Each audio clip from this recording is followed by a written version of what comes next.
neza, yaturindiye mu mugaraba, atagira amazi, atagira n'ibyo kurya, by'ukuri tumushime uwo mwamara bikwiye.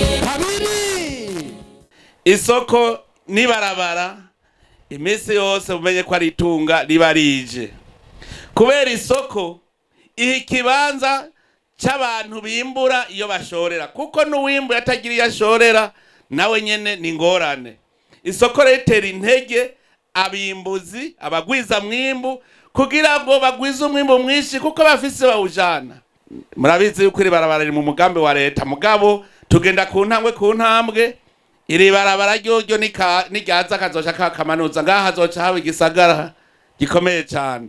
None ahantu hari igisagara mutaragira n'ikaburimbi ritarashika, hari akantu. Rero ndanezerewe cyane kubona mumaze kubaka iyi soko, kandi arimwe muyubakiye. Hajya naharuye amahera mwashizemwo, ncasanga mu myaka 2 ajya amahera azoyigwiza 5. Nukuvuga yuko yambona kazoza yo mu 2040 mwebwe mwamaze kuyishikira. Arakomeye kuko yatugiriye neza, yaturindiye